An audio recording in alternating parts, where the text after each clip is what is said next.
Well, good morning, everybody. Good morning, Mrs. Miller. I'm so happy that you could come today for story time. Today, we have Mrs. Meyer's first grade class from the Hancock School in Norristown visiting us.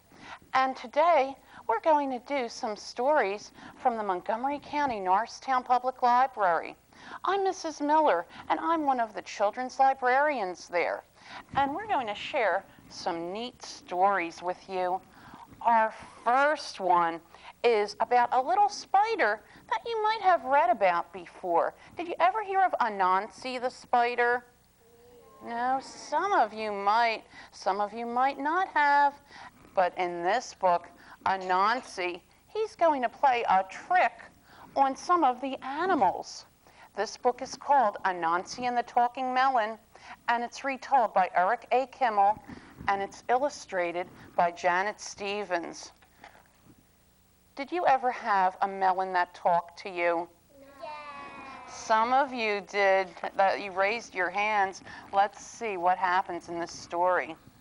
One fine morning, Anansi the Spider sat high up in a thorn tree, looking down into Elephant's garden. Elephant was hoeing his melon patch. The ripe melon seemed to call out to Anansi, "Look how juicy and sweet we are. Come eat us." Anansi loved to eat melons, but he was much too lazy to grow them himself. So he sat up in the thorn tree, watching and waiting while the sun rose high in the sky and the day grew warm. By the time noon came, it was too hot to work. Elephant put down his hoe and went inside his house to take a nap. Here was the moment Anansi had been waiting for. He broke off a thorn and dropped down into the melon patch. He used the thorn to bore a hole into the biggest, ripest melon. Anansi squeezed inside and started eating. He ate and ate until he was round as a berry. "I'm full," Anansi said at last. "Elephant will be coming back soon. It is time to go." But when he tried squeezing through the hole, Anansi had a surprise. He didn't fit. The hole was big enough for a thin spider, but much too small for a fat one. "I'm stuck," Anansi cried. "I can't get out. I will have to wait until I am thin again." Anansi sat down on a pile of melon seeds and waited to get thin. Time passed slowly. "I'm bored," Anansi said. "I wished I had something to do." Just then, he heard Elephant returning to the garden. Anansi had an idea. "When Elephant gets closer, I will say something. Elephant will think the melon is talking. What fun!" Elephant walked over to the melon patch. "Look at this fine melon. How big and ripe it is," he said, picking it up. "Ouch!" cried Anansi. Elephant jumped. "Ah! What? Who said that?" "I did," said the melon. Anansi said. "I didn't know melons could talk," said Elephant. "Of course we do. We talk all the time. The trouble is, you never listen." "I can't believe my ears," Elephant exclaimed. "A talking melon. Who could believe it? I must show this to the king." Elephant ran down the road, carrying the melon with Anansi inside. Along the way, he ran into Hippo. "Where are you going with that melon?" Hippo asked. "I'm taking it to the king," Elephant told him. "What for? The king has hundreds of melons." "He doesn't have one like this," Elephant said. "This is a talking melon." Hippo didn't believe Elephant. "A talking melon? What an idea. That's as ridiculous as a skinny hippo, the melon said. Hippo got so angry, his face turned red. Who said that? Did you say that, elephant? It wasn't me. It was the elephant, the melon elephant said. I told you it talks. Do you believe me now? I do, Hippo exclaimed. I want to go with you. I want to hear what the king says when you show him the talking melon. Come along then, said Elephant. So Elephant and Hippo went down the road together, carrying the melon. By and by, they ran into Warthog. Where are you taking that melon, Warthog asked them. We're taking it to the king, Elephant and Hippo told them. What for? The king has hundreds of melons, Warthog said. He doesn't have one like this, Hippo replied. The melon talks. I heard it. Warthog started to laugh. A talking melon? Why, that's as ridiculous as a handsome warthog, said the melon.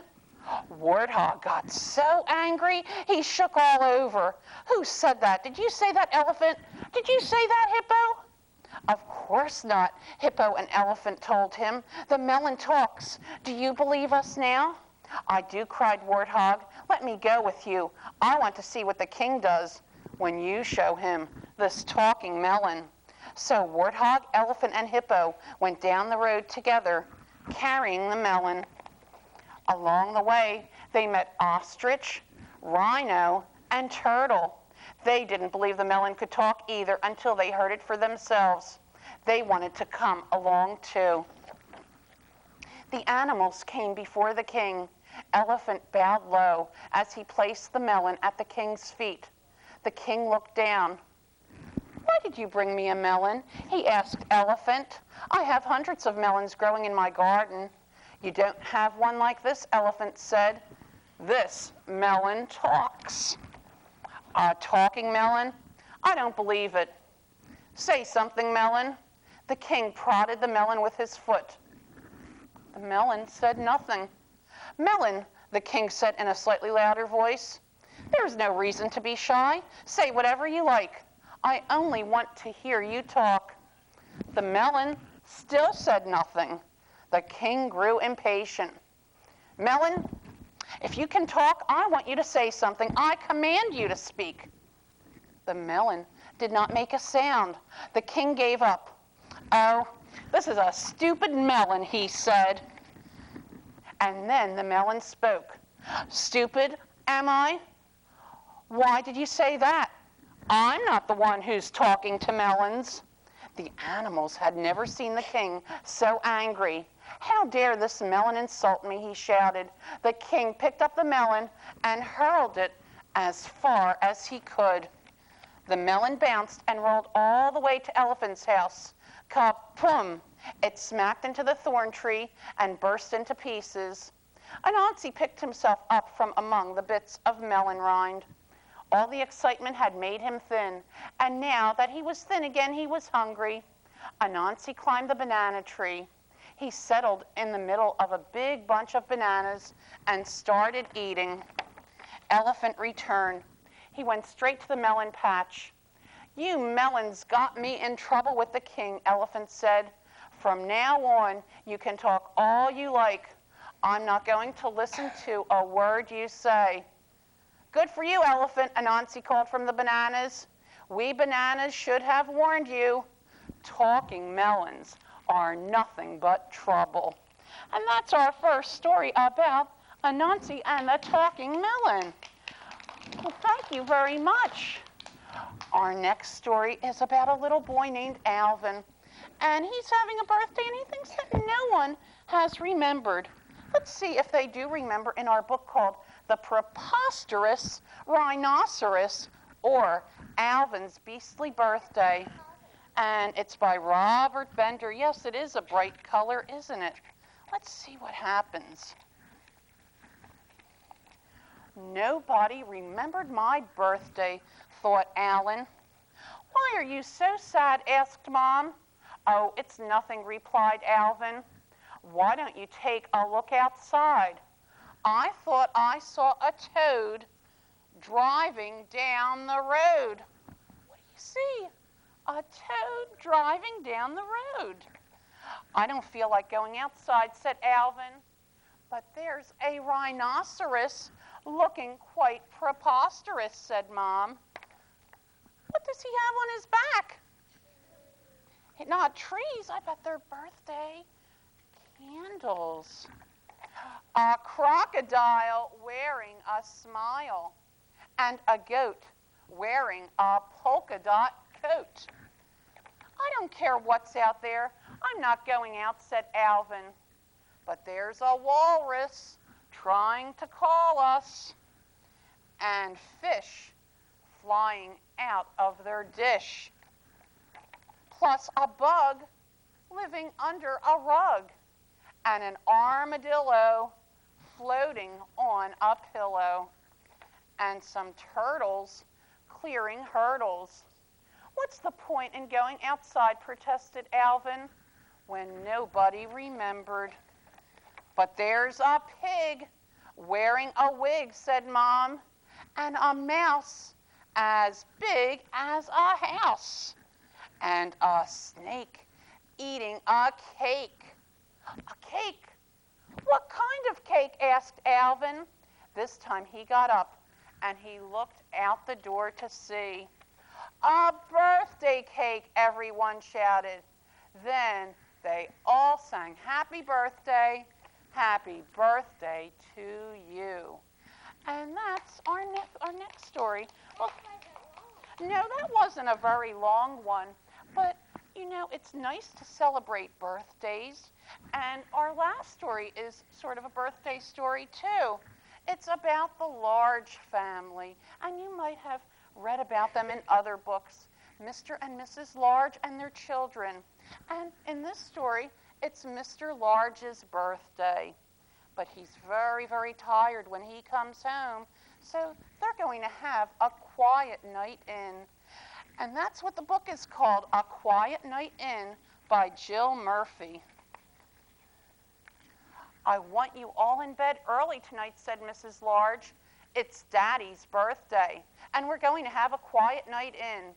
Can we be there too? Asked Laura. No, said Mrs. Large. It wouldn't be quiet with a gang of you all charging around like a herd of elephants. But we are a herd of elephants, said Lester. Smarty pants, said Mrs. Large. Come on now, coats on. It's time for school. That evening, Mrs. Large had the children bathed and in their pajamas before they had even had their dinner. They were all very cranky. It's only 4:30, said Lester, and it's not even dark yet. It soon will be, said Mrs. Large grimly. After their baths, the children started making place cards and decorations for the dinner table. Then they all cleaned up. Then Mrs. Large cleaned up again. Mr. Large arrived home looking very tired. We're all going to bed, said Lester. So you can be quiet, said Laura. Without us, said Luke. Shh, said the baby. Happy birthday, said Mrs. Large. Come and see the table. Mr. Large sank heavily into the sofa. It's lovely, dear, he said. But do you think we could have our dinner on trays in front of the TV? I'm feeling a little tired. Of course, said Mrs. Large. It's your birthday. You can have whatever you want. We'll help, said Luke. The children ran to the kitchen and brought 2 trays. I'll set them, said Mrs. Large. We don't want everything ending up on the floor. Can we have a story before we go to bed? Asked Luke. Please, said Lester. Go on, Dad, said Laura. Just one. Story, said the baby. Oh, all right, said Mr. Large. Just one then. Lester chose a book, and they all cuddled up on the sofa. Mr. Large opened the book and began to read.